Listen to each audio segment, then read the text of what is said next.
ನಮಸ್ಕಾರ. ನಾನು doctor Arjun S Kashyap. ನಮಸ್ಕಾರ, ನಾನು doctor Sharath Chandra.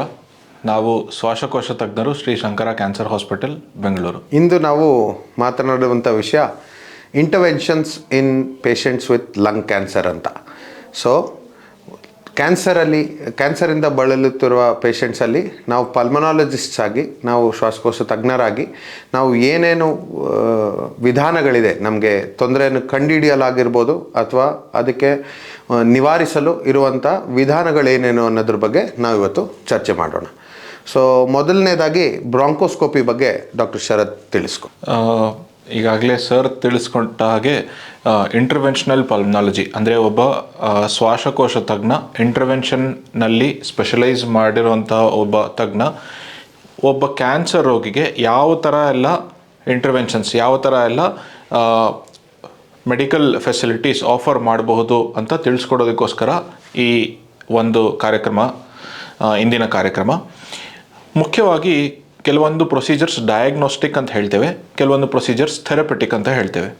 Diagnostic procedures ಅಂದರೆ ಏನಪ್ಪ ಅಂದರೆ, ಒಬ್ಬ ವ್ಯಕ್ತಿಗೆ ಕ್ಯಾನ್ಸರ್ ಅಲ್ಲಿ ಕಂಡುಬರುವಂತಹ ಕೆಲವೊಂದು ಸೈನ್ಸ್ ಆ್ಯಂಡ್ ಸಿಂಪ್ಟಮಟಾಲಜಿ ಅಥವಾ ರೋಗ ಲಕ್ಷಣಗಳು ಅಂದರೆ ಬಹುಕಾಲದಿಂದ ಇರುವಂತಹ ಕೆಮ್ಮು, ಕಫದಲ್ಲಿ ರಕ್ತ ಬೀಳುವಂಥದ್ದು ಮತ್ತು ವೆಯ್ಟ್ ಕಡಿಮೆ ಆಗುವಂಥದ್ದು, ಇದೆಲ್ಲ ಕಂಡು ಬಂದಲ್ಲಿ ಕ್ಯಾನ್ಸರ್ ಇದೆಯಾ ಅಂತ ಒಂದು ಶಂಕೆಯಿಂದ ಕೆಲವೊಂದು ಟೆಸ್ಟ್ಗಳನ್ನು ಮಾಡ್ತೇವೆ. ಅಂದರೆ ಚೆಸ್ಟ್ ಎಕ್ಸ್ರೇ ಆಗಿರಬಹುದು, ಅಥವಾ CT ಸ್ಕ್ಯಾನ್ ಆಗಿರಬಹುದು, ಅಥವಾ PET ಸ್ಕ್ಯಾನ್ ಆಗಿರಬಹುದು. ಈ ಇಮೇಜಿಂಗ್ ಮೊಡ್ಯಾಲಿಟೀಸ್ ಮೇರೆಗೆ ಒಂದು ಶಂಕೆಯಿಂದ ಕ್ಯಾನ್ಸರ್ ಇರಬಹುದು ಅಂತ ಹೇಳಿ ಒಂದು ಗುರುತು ಸಿಗುತ್ತೆ. ಈ ಥರ ಸಿಕ್ಕಾಗ ನಮಗೆ ಅಲ್ಲಿಂದ ಒಂದು ಬಯೋಪ್ಸಿ ಅಥವಾ ಹಿಸ್ಟೋಪಥಾಲಜಿಕಲ್ ಡಯಾಗ್ನೋಸಿಸ್ ಬೇಕಾಗತ್ತೆ. ಈ ಹಿಸ್ಟೋಪಥಾಲಜಿಕಲ್ ಡಯಾಗ್ನೋಸಿಸ್ ಮೇರೆಗೆ ಮುಂದಿನ ಟ್ರೀಟ್ಮೆಂಟ್ ಕೊಡಲಾಗತ್ತೆ.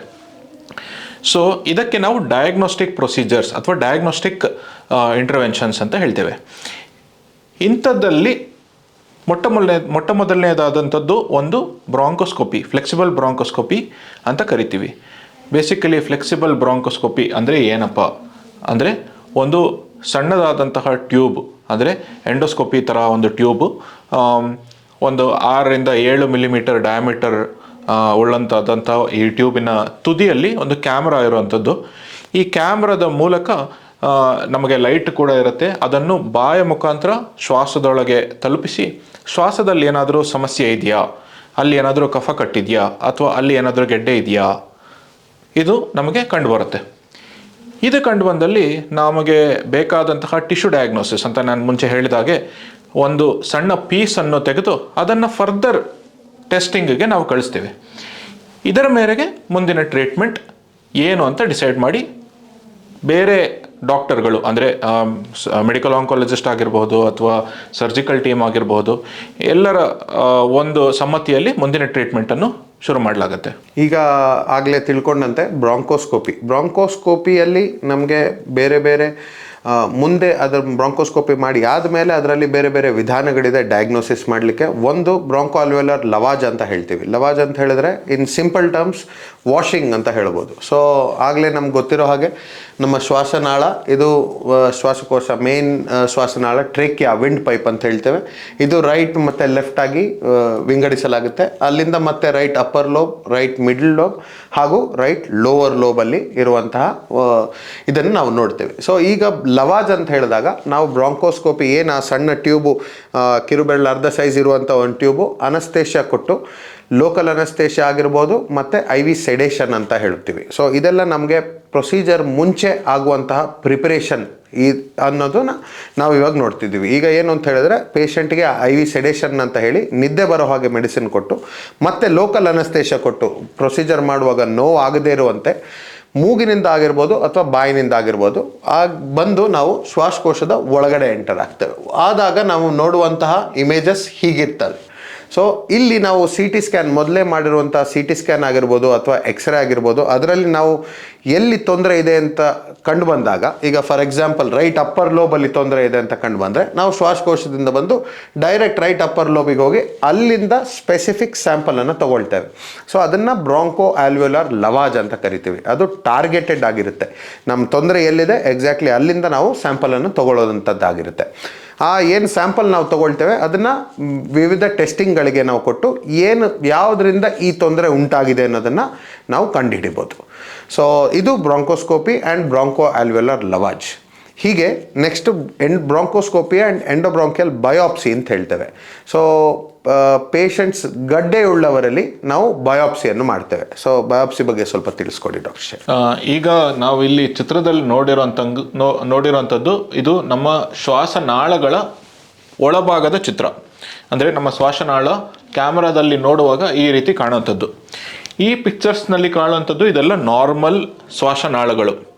ಸಪೋಸ್ ಇನ್ ಕೇಸ್ ಒಂದು ವ್ಯಕ್ತಿಗೆ ಕ್ಯಾನ್ಸರ್ ಗೆಡ್ಡೆ ಶ್ವಾಸನಾಳದಲ್ಲಿ ಉಂಟಾದಲ್ಲಿ ಈ ರೀತಿಯಾದಂತಹ ನಾಳದಲ್ಲಿ ನಮಗೆ ಡೈರೆಕ್ಟಾಗಿ ಒಂದು ಗೆಡ್ಡೆ ಥರ ಕಾಣುವಂಥದ್ದು ಅಥವಾ ಮ್ಯೂಕೋಸಲ್ ಚೇಂಜಸ್ ಅಂತ ಹೇಳ್ತೇವೆ. ಮ್ಯೂಕೋಸಲ್ ಚೇಂಜಸ್ ಅಂದರೆ ಇಲ್ಲಿ ಕಾಣುವಂತಹ ಚಿತ್ರದಲ್ಲಿ ಸ್ವಲ್ಪ ಅಬ್ನಾರ್ಮ್ಯಾಲಿಟಿ, ಕಲರ್ ಆಗಿರ್ಬೋದು ಅಥವಾ ಇನ್ಕ್ರೀಸ್ಡ್ ವ್ಯಾಸ್ಕ್ಯುಲೇಚರ್ ಆಗಿರಬಹುದು ಅಥವಾ ಮ್ಯೂಕೋಸಲ್ ಇರೆಗ್ಯುಲಾರಿಟೀಸ್ ಆಗಿರಬಹುದು.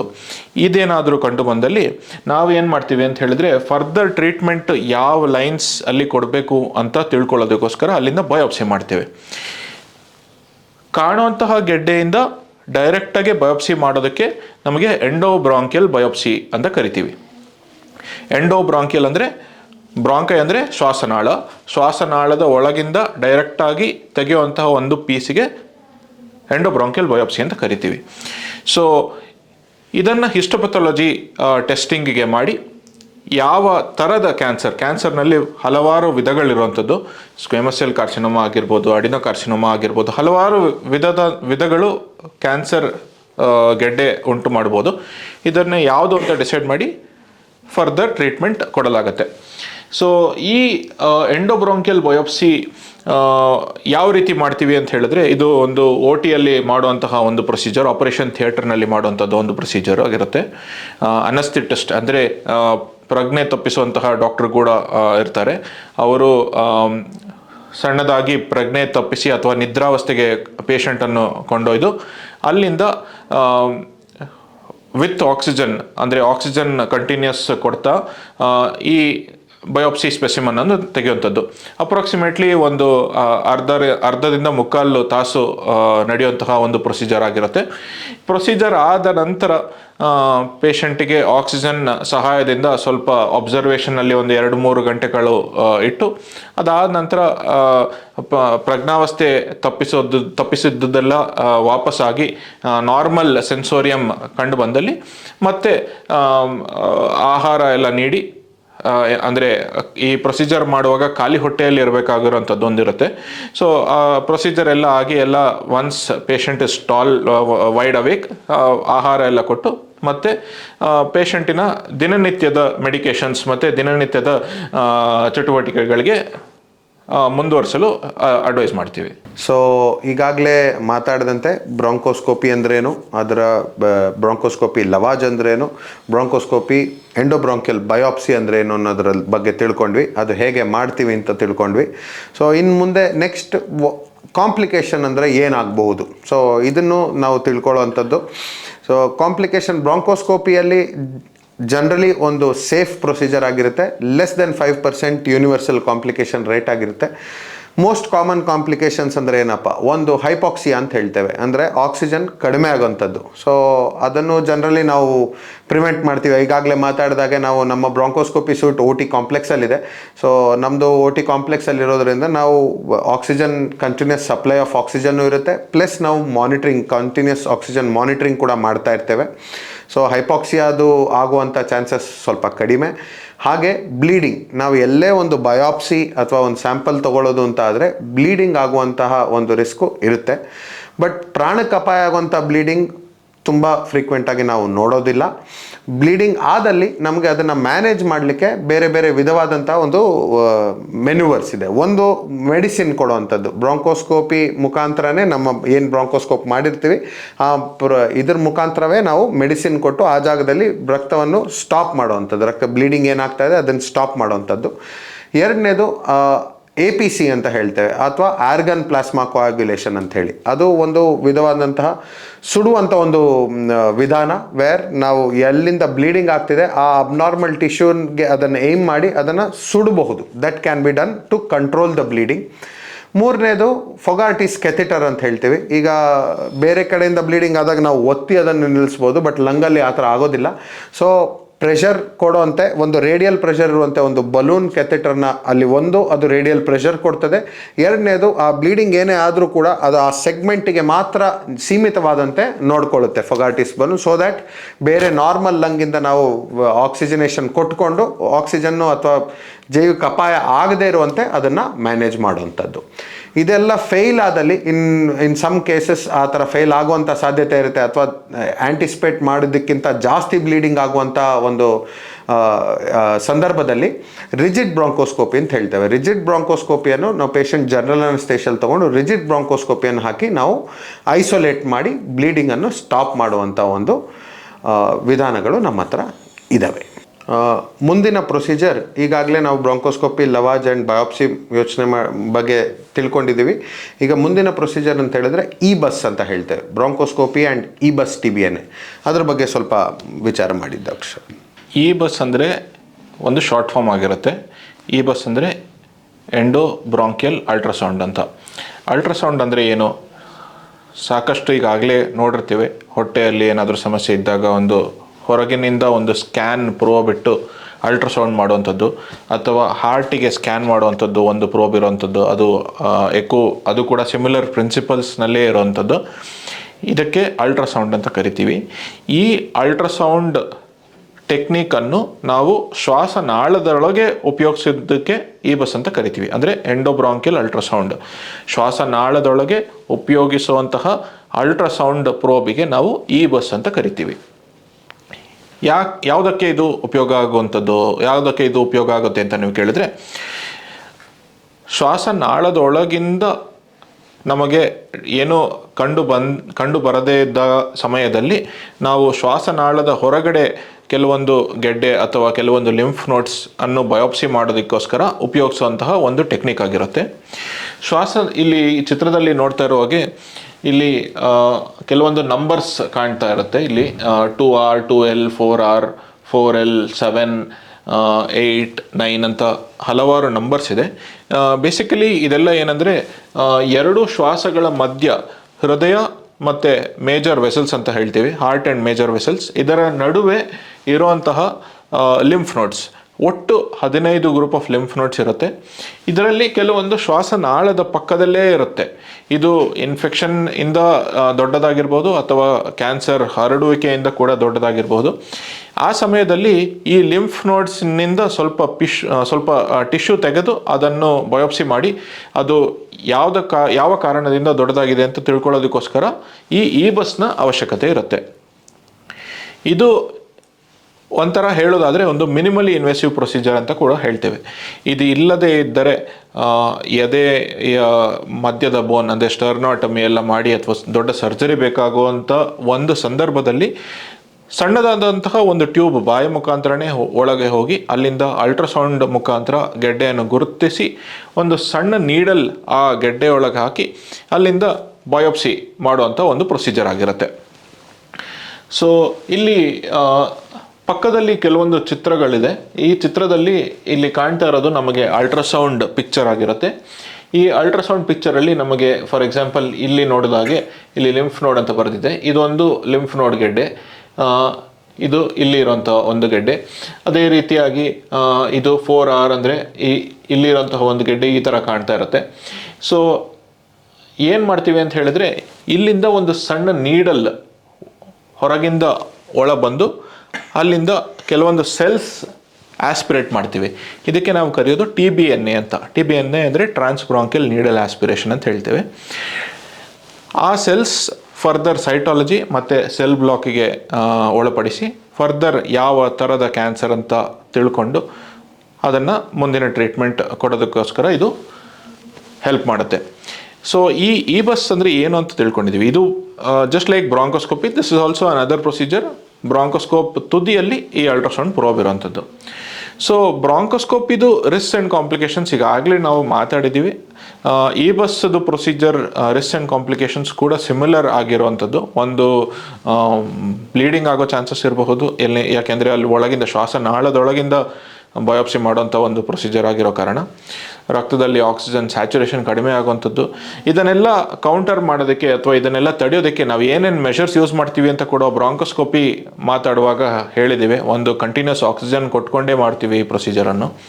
ಮತ್ತು ಇನ್ನೊಂದು ಬ್ಲೀಡಿಂಗ್ ಕಂಟ್ರೋಲ್ ಮಾಡೋದಕ್ಕೆ ಕೆಲವೊಂದು ಮೆನುವರ್ಸ್ ಆಲ್ರೆಡಿ ಈಗ ಸರ್ ನಮಗೆ ತಿಳಿಸ್ಕೊಟ್ಟಿದ್ದಾರೆ.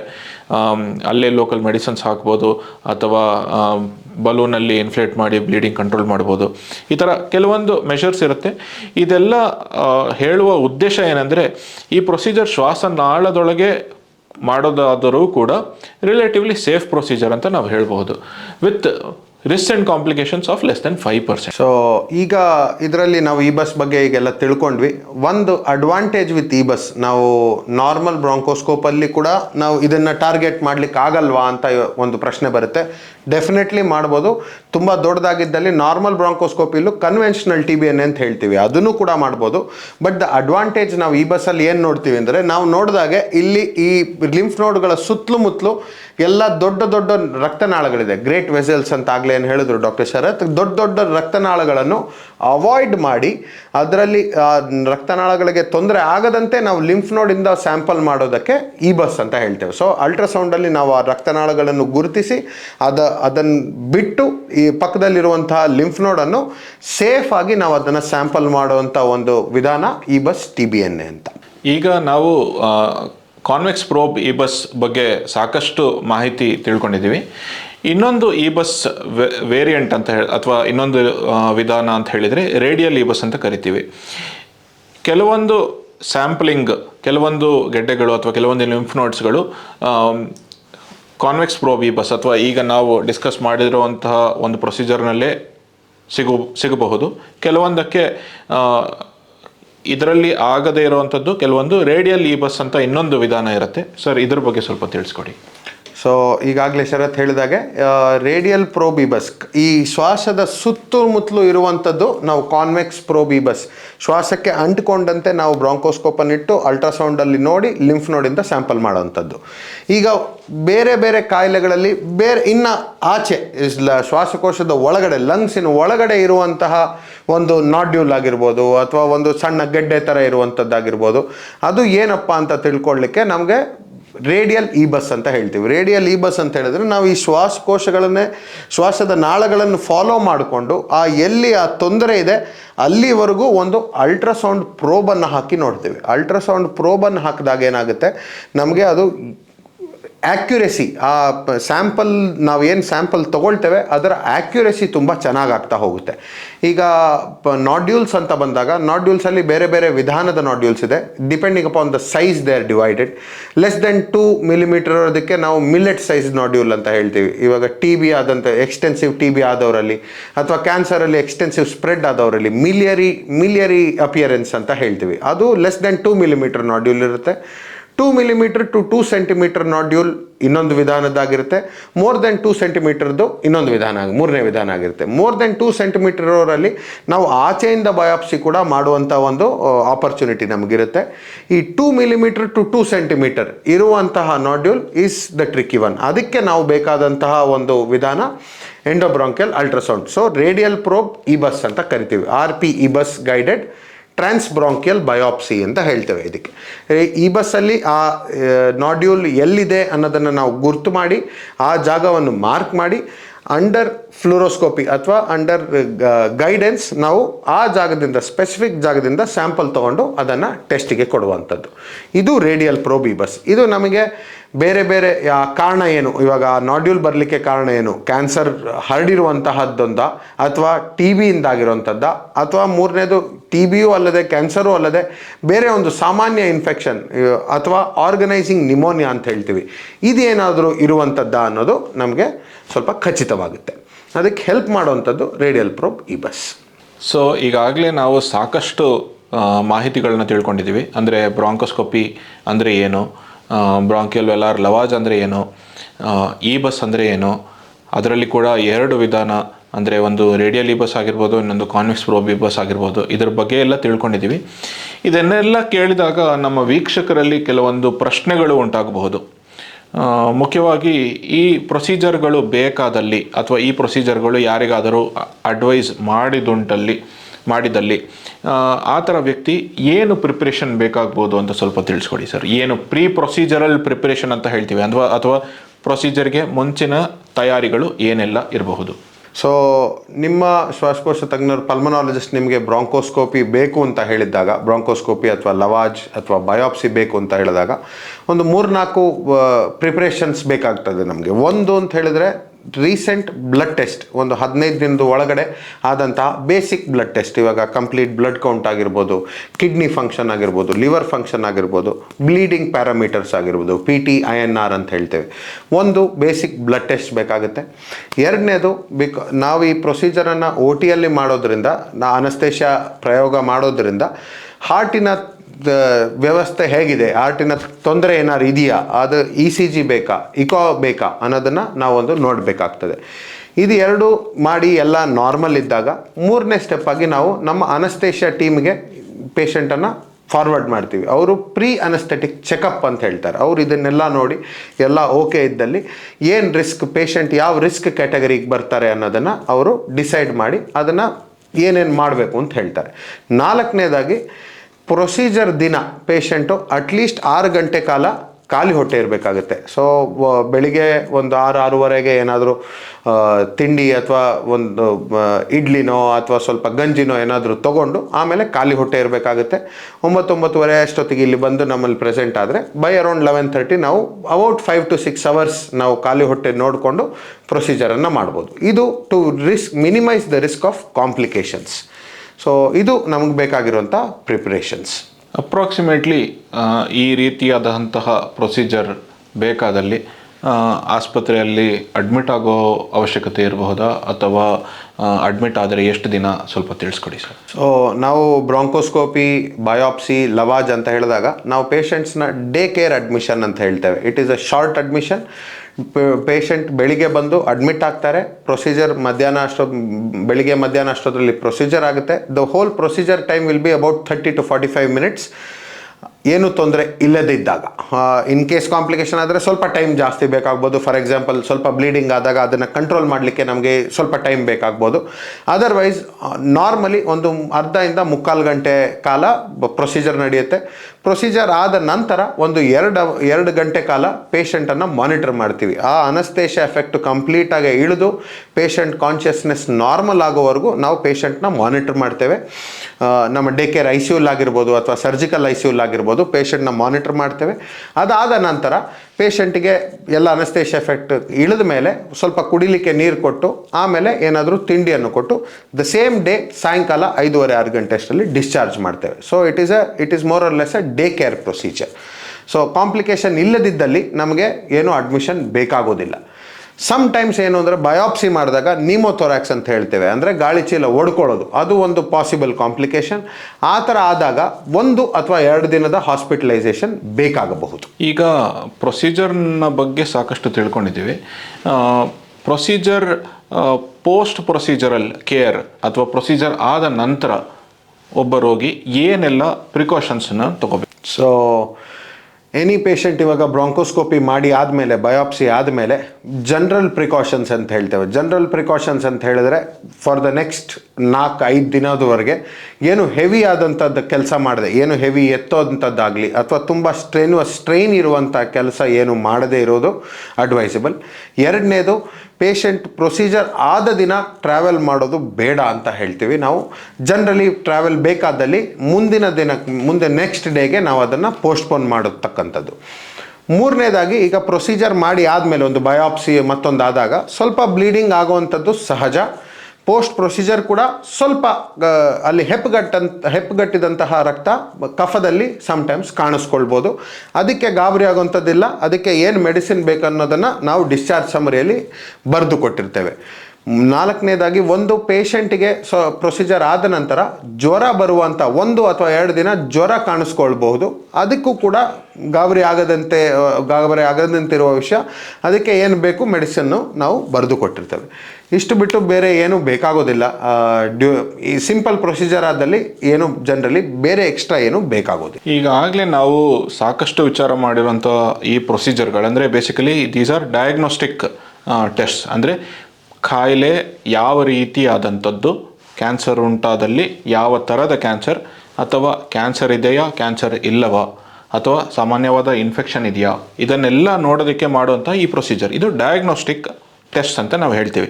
ಇದು ಫೈನಲ್ ಟ್ರೀಟ್ಮೆಂಟ್ ಆಗಿರೋದಿಲ್ಲ. ಡಯಾಗ್ನೋಸ್ಟಿಕ್ ಟೆಸ್ಟ್ ಅಂತ ಹೇಳಿದಾಗ ಇದರ ರಿಸಲ್ಟ್ ಅಥವಾ ಇದರ ರಿಪೋರ್ಟ್ ಎಷ್ಟು ದಿನ ಆಗ್ಬೋದು ಸರ್? ಸೊ ನಾವು ಇವಾಗ ಈ ಬಸ್ ಮಾಡುವಾಗ ಅದರಲ್ಲಿ ಒಂದು ರೋಸ್ ಅಂತ ಹೇಳ್ತೇವೆ. ರೋಸ್ ಅಂದರೆ ಒಂದು short form for rapid on site evaluation ಅಂತ ಹೇಳಿ.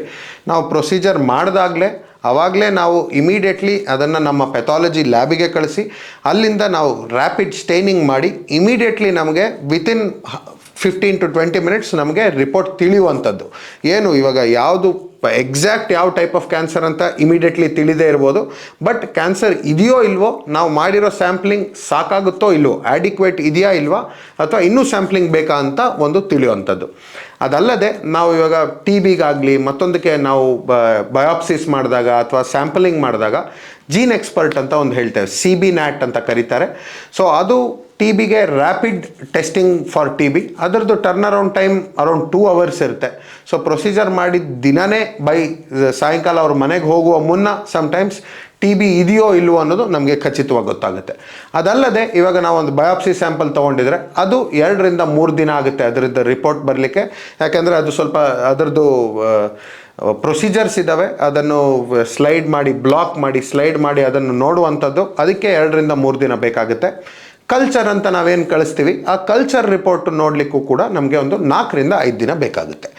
So this is the turn around time for most procedures. ಮತ್ತು ಹಲವಾರು ವೀಕ್ಷಕರಲ್ಲಿ ಉಂಟಾಗುವಂಥ ಮತ್ತೊಂದು ಸಾಮಾನ್ಯ ಪ್ರಶ್ನೆ ಅಂದರೆ, ಈ ಪ್ರೊಸೀಜರ್ ಆಯಿತು, ಡಯಾಗ್ನೋಸಿಸ್ ಆಯಿತು, ಯಾವ ಸ್ಟೇಜ್ ಇರಬಹುದು, ಕ್ಯಾನ್ಸರ್ ಉಂಟಾದಲ್ಲಿ ಯಾವ ಸ್ಟೇಜ್ ಇರಬಹುದು, ಇದ್ರ ಬಗ್ಗೆ ಏನಾದರೂ ಸ್ವಲ್ಪ ತಿಳಿಸ್ಕೊಡಿ ಸರ್. ಸೊ ಈಗ ನಾವು ಮಾತಾಡದಂತೆ ಇದು ಡಯಾಗ್ನೋಸ್ಟಿಕ್ ಪ್ರೊಸೀಜರ್ ಆಗುತ್ತೆ. ಇದರಲ್ಲಿ ತೊಂದರೆ ಇದೆಯಾ ಇಲ್ವಾ, ಇದ್ದರೆ ಯಾವ ಥರದ್ದು ತೊಂದರೆ ಅನ್ನೋದನ್ನು ನಾವು ನೋಡ್ತೀವಿ. ತೊಂದರೆ ಇದೆ ಅಂತ ಬಂದರೆ, ಫಾರ್ ಎಕ್ಸಾಂಪಲ್ ಇವಾಗ ಒಂದು ಟ್ಯೂಮರ್ ಇದೆ, ಒಂದು ಗಡ್ಡೆ ಇದೆ, ಒಂದು ಕ್ಯಾನ್ಸರ್ ಇದೆ ಅಂತ ಬಂದಲ್ಲಿ ಮುಂದೆ ಯಾವ ಸ್ಟೇಜು ಹೇಗೆ ಎತ್ತ ಅಂತ ನೋಡಲಿಕ್ಕೆ ನಮಗೆ ಬೇರೆ ಬೇರೆ ವಿಧಾನಗಳು ಬೇಕಾಗುತ್ತೆ. For example whole body pet scan ಅಂತ ಹೇಳ್ತೀವಿ. So whole body pet scan ಅಂದರೆ ಅದರಲ್ಲಿ ನಮಗೆ ತಲೆಯಿಂದ ಹಿಡಿದು ಮೊಣಕಾಲುವರೆಗೂ ನಾವು ಸ್ಕ್ಯಾನ್ ಮಾಡಿ ನೋಡ್ತೇವೆ ವಿತ್ ರೇಡಿಯೋ ಒಪೆಕ್ ಟ್ರೇಸರ್ ಅಂತ ಹೇಳ್ತೇವೆ. ಒಂದು 18 FDG glucose, radio labelled glucose ಅಂತ ಹೇಳ್ತೇವೆ. ಅದ್ರ ಜೊತೆ ಅದನ್ನು ಕೊಟ್ಟು ಮತ್ತೆ ಟೆಸ್ಟ್ ಮಾಡುವಂಥದ್ದು ಪೆಟ್ ಸ್ಕ್ಯಾನು. ಅದರಲ್ಲಿ ನಮ್ಗೆ ಇವಾಗ ರೋಗ ಬರೀ ಒಂದೇ ಆರ್ಗನಲ್ಲಿದೆಯಾ ಅಥವಾ ಬೇರೆ ಬೇರೆ ಕಡೆ ಹರಡಿದೆಯಾ, ಯಾವ ಸ್ಟೇಜ್ ಇರಬಹುದು ಅನ್ನೋದು ನಮಗೆ ಖಚಿತವಾಗಿ ಗೊತ್ತಾಗುತ್ತೆ. ಆಮೇಲೆ ನಾವು ಮುಂದಿನ ಟ್ರೀಟ್ಮೆಂಟ್ ಹೇಗೆ ಏನು ಅನ್ನೋದನ್ನು ಡಿಸೈಡ್ ಮಾಡ್ಬೋದು. ಒಂದು ಕುತೂಹಲ ಉಂಟು ಮಾಡುವಂಥದ್ದು ಏನಂದರೆ, ನಾವು ಬ್ರಾಂಕೋಸ್ಕೋಪ್ ಅಂತ ಹೇಳ್ತೀವಿ. ಇದನ್ನು ಶ್ವಾಸದೊಳಗಡೆ ಎಲ್ಲ ನೋಡ್ತೀವಿ, ಒಳಗಿಂದ ಸ್ಯಾಂಪಲಿಂಗ್ ಮಾಡ್ತೀವಿ. ಶ್ವಾಸನಾಳಗಳು ಒಂಥರ ಒಂದು ಮರದ ರೆಂಬೆಯ ಆಕಾರದಲ್ಲಿ ಇರುವಂಥದ್ದು. ದೊಡ್ಡ ನಾಳದಿಂದ ಸಣ್ಣ ನಾಳದ ಮತ್ತು ಅದಕ್ಕಿಂತ ಇನ್ನೂ ಸಣ್ಣ ನಾಳುಗಳು ಮತ್ತು ಅದಕ್ಕಿಂತ ಇನ್ನೂ ಸಣ್ಣ ನಾಳುಗಳು ಹಲವಾರು ಬ್ರಾಂಚಸ್ ಆಗಿ ಡಿವೈಡ್ ಆಗಿ ಕೊನೆಯಲ್ಲಿ ಆಲ್ವಿಯೋಲೈಯಲ್ಲಿ ಎಂಡ್ ಆಗುವಂಥದ್ದು, ಅಂದರೆ ಏರ್ ಸ್ಯಾಕ್ಸ್ ಅಂತ ಹೇಳ್ತೀವಿ, ಅದರಲ್ಲಿ ಎಂಡ್ ಆಗುತ್ತೆ. ಈ ಬ್ರಾಂಕೋಸ್ಕೋಪಿ ಅಪ್ರಾಕ್ಸಿಮೇಟ್ಲಿ ಎಷ್ಟು ದೂರ ಹೋಗ್ಬೋದು ಸರ್ ಇದು? ಸೊ ಅದು ಈ ಪ್ರಶ್ನೆಗೆ ಬೇಸಿಕಲಿ ನಮ್ಮ ಬ್ರಾಂಕೋಸ್ಕೋಪ್ ಯಾವ ಸೈಜ್ ಇರುತ್ತೆ ಅನ್ನೋದು ಮ್ಯಾಟ್ರ್ ಆಗುತ್ತೆ. ಸೊ ನಮ್ಮಲ್ಲಿ ಇರೋದು 6 ಮಿಲಿಮೀಟರ್ ಡಯಾಮೀಟರ್ ಇರುವಂಥದ್ದು ರೆಗ್ಯುಲರ್ ಥೆರಪೆಟಿಕ್ ಬ್ರಾಂಕೋಸ್ಕೋಪ್ ಅಂತ ಹೇಳ್ತೀವಿ. ಇದಲ್ಲದೆ ಪೀಡಿಯಾಟ್ರಿಕ್ ಬ್ರಾಂಕೋಸ್ಕೋಪ್, ಅದರಲ್ಲಿ 4 ಮಿಲಿಮೀಟರ್ ಡಯಾಮೀಟರ್ ಇರುತ್ತೆ. ಅದಲ್ಲದೆ ಅಲ್ಟ್ರಾ ಥಿನ್ ಬ್ರಾಂಕೋಸ್ಕೋಪ್ ಅಂತ ಹೇಳ್ತೀವಿ, ಅದು ಅಬೌಟ್ 2.2 ಮಿಲಿಮೀಟರ್ ಡಯಾಮೀಟರ್ ಇರುತ್ತೆ. ಸೊ ನಾವು ರೆಗ್ಯುಲರ್ ಬ್ರಾಂಕೋಸ್ಕೋಪಲ್ಲಿ ಹೋದಾಗ ಫಸ್ಟ್ ಅಥವಾ ಸೆಕೆಂಡ್ ಜನ್ರೇಷನ್ ಅಂತ ಹೇಳ್ತೇವೆ. ಸೊ ಮೇಯ್ನ್ ವಿಂಡ್ ಪೈಪಿಗೆ ಹೋಗಿ ಮತ್ತೆ ಫಸ್ಟ್ ಜನ್ರೇಷನ್ ಸೆಕೆಂಡ್ ಜನ್ರೇಷನ್ವರೆಗೆ ಹೋಗ್ಬೋದು. ಅದರಿಂದ ಮುಂದೆ ಹೋಗ್ಲಿಕ್ಕೆ ಆಗಲ್ಲ because of the size of the bronchoscope which is be limiting the entry. ಹಾಗೆ ನಾವು ಅಲ್ಟ್ರಾ ಥಿನ್ ಬ್ರಾಂಕೋಸ್ಕೋಪ್ ಯೂಸ್ ಮಾಡಿದಲ್ಲಿ 5-6 level of generations of branches, ಇವಾಗ ಇಲ್ಲಿ ಬಂದು ರೈಟ್ ಸೈಡ್ ಕೆಳಗಡೆ ಬಂದು ಲೋವರ್ ಬ್ರಾಂಕಸ್, ಅಲ್ಲಿಂದ ಬಂದು ಇನ್ನೊಂದು ಮೀಡಿಯಲ್ ಬ್ರಾಂಕಸ್, ಅಲ್ಲಿಂದ ಒಳಗಡೆ ಇನ್ನೊಂದು ಬ್ರಾಂಕಸ್, ಹಾಗೆ ಡಿವಿಷನ್ ಆಗಿ 5-6 ಲೆವೆಲ್ಸ್ ಜನ್ರೇಷನ್ಸ್ ಆಫ್ ಬ್ರಾಂಕೈವರೆಗೂ ನಾವು ನೋಡುವಂಥದ್ದು. ಅಲ್ಟ್ರಾ ಥಿನ್ ಬ್ರಾಂಕೋಸ್ಕೋಪ್ ಬೇಸಿಕಲಿ ನಮಗೆ ಆಚೆ ಒಳಗಡೆ ಲಂಗ್ ಒಳಗಡೆ ಏನಾದರೂ ನಾಡ್ಯೂಲ್ ಇದ್ದಂತಲ್ಲಿ ಅದು ಹೆಲ್ಪ್ ಆಗಬಹುದು. ಅದಲ್ಲದೆ ಯಾವುದಾದ್ರೂ ಫಾರಿನ್ ಬಾಡಿ ಆ ಥರ ಏನಾದ್ರು ಇದ್ದಲ್ಲಿ ಅದನ್ನು ನೋಡಲಿಕ್ಕೆ ಹೆಲ್ಪ್ ಆಗುವಂಥ ಒಂದು ವ್ಯಾಕರಣ. ಮತ್ತೊಂದು ಸಾಮಾನ್ಯ ಪ್ರಶ್ನೆ ಅಂದರೆ ಯಾವ ಏಜ್ ಗ್ರೂಪ್, ಅಂದರೆ ಯಾವ ಏಜ್ ಗ್ರೂಪ್ನಲ್ಲಿ ಇದೆಲ್ಲ ಪ್ರೊಸೀಜರ್ ಮಾಡಬಹುದು? ಏನಾದರೂ ಕಾಂಟ್ರಾಂಡಿಕೇಶನ್ಸ್ ಇರುತ್ತಾ? ದೊಡ್ಡವರಲ್ಲಿ ಮಾಡ್ಬೋದಾ? ಸಪೋಸ್ ಹಿರಿಯರು ಇರ್ತಾರೆ, 75 ವರ್ಷಕ್ಕಿಂತ ಹೆಚ್ಚಿನವರು ಇರ್ತಾರೆ, ಅಥವಾ ಮಕ್ಕಳಿರ್ತಾರೆ, ಇದು ಯಾರಲ್ಲಿ ಮಾಡಬಹುದು, ಯಾರಲ್ಲಿ ಮಾಡೋದಕ್ಕೆ ಆಗೋದಿಲ್ಲ? ಸೊ ಬ್ರಾಂಕೋಸ್ಕೋಪ್ ಅನ್ನೋದು ಈಗಾಗಲೇ ಡಿಸ್ಕಸ್ ಮಾಡಿದಾಗೆ it is a very safe procedure. So ಮಕ್ಕಳಲ್ಲಿ ಹುಟ್ಟಿದಂಥ ಮಕ್ಕಳು ವಿತಿನ್ 1 ಮಂತ್ ಆಫ್ ಬರ್ತ್ ಇಂದ ಹಿಡಿದು ವೆರಿ ರೀಸೆಂಟ್ಲಿ ನಾವು ಒಂದು 80 ವರ್ಷದವರಿಗೂ ಕೂಡ ಒಂದು ಬ್ರಾಂಕೋಸ್ಕೋಪಿ ಮಾಡಿ ಸ್ಟೆಂಟ್ ಹಾಕಿದ್ದೇವೆ. ಸೊ ಅದು ಇಟ್ ಈಸ್ ಎಲ್ಲ ಏಜ್ ಗ್ರೂಪಲ್ಲೂ ಕೂಡ ನಾವು ಬ್ರಾಂಕೋಸ್ಕೋಪಿ ಮಾಡ್ಬೋದು. ರಿಸ್ಕ್ಸ್ ಅನ್ನೋದು ಇರುತ್ತೆ. ರಿಸ್ಕ್ಸ್ ಅನ್ನೋದು ನಾವು ಏಜ್ ಎಕ್ಸ್ಟ್ರೀಮ್ಸ್ ಆಫ್ ಏಜಲ್ಲಿ ಅಂದರೆ ತುಂಬ ಚಿಕ್ಕವರಲ್ಲಿ ಮತ್ತು ವಯಸ್ಸು ತುಂಬ ಜಾಸ್ತಿ ಆದವರಲ್ಲಿ ಎರಡರಲ್ಲೂ ರಿಸ್ಕ್ ಸ್ವಲ್ಪ ಜಾಸ್ತಿ ಇರುತ್ತೆ as compared to normal population. ಆದರೆ ನಾವು with adequate precautions safely procedure ಎಲ್ಲ 1 ಮಂತ್ ಟು 90 ಇಯರ್ಸ್ವರೆಗೂ ನಾವು ಪ್ರೊಸೀಜರ್ಸ್ ಮಾಡಬಹುದು. ಇದು ನಮಸ್ಕಾರ.